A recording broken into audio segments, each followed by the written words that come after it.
Good morning, fellow dragon fruit growers. This is Paul, and today I thought I'd do a quick update on some of my more unique varieties, how they're doing this season. Now, first up is Paul Thomson's 4S. So I'm really excited to see how this turns out. It's reported to have a pale pink flesh, and it's recorded to be a dwarf grower. It's definitely been pretty vigorous, but it doesn't get as thick as some of the other S series. It's doing great. Really pretty. New growth. See it? So definitely a hard to find variety. We also have G3 here, which is another one of Paul Thomson's. Definitely hard to find. I've seen a few imposters out there. Hopefully this is the correct one. It's the most vigorous of the G series, in my experience. So it's been growing quickly. We've been getting a lot of fog every night, so the dragon fruit aren't so happy with that. You can see the growth was a bit attenuated because it started to grow before it had any roots, but it's doing fine now. Up above here we have Paul Thomson's 7S, which is the seedling sister of Sugar Dragon. So I'm excited to see how this one turns out. It grows very similar to Sugar Dragon, but the growth is greener. You can see it's just more green. It's definitely having a great season. Now over here is my Laverne Pink.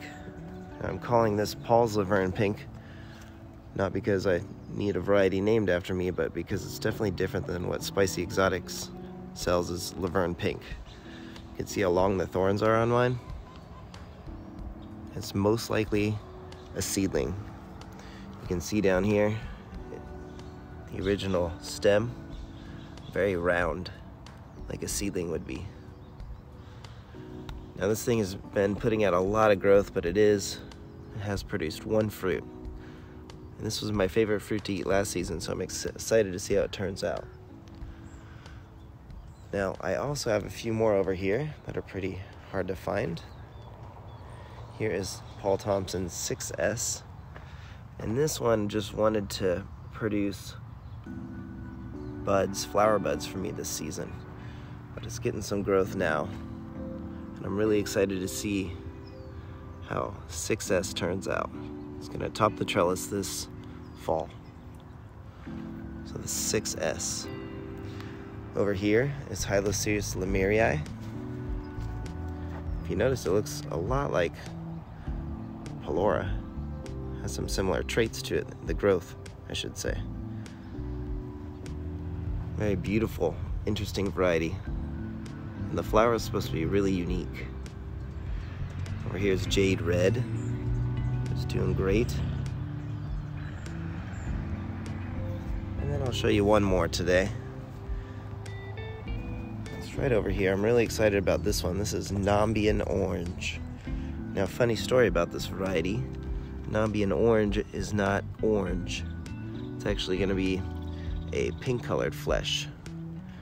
So I'm interested to see what this fruit tastes like. Supposedly, it's a great fruit. It's been a decent grower. Grows kind of like a Guatemalan.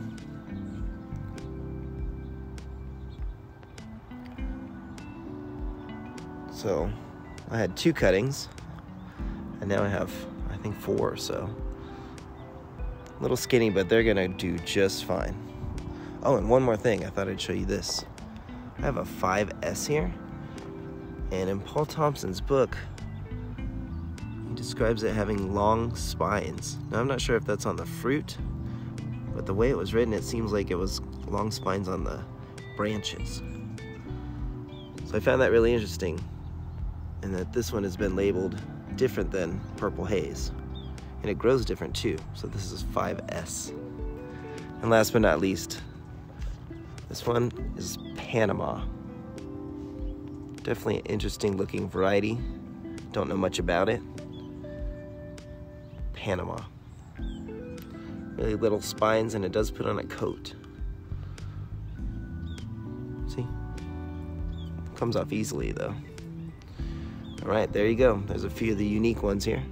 Thanks for watching. Give us a like and a subscribe. Have a wonderful day. Take care.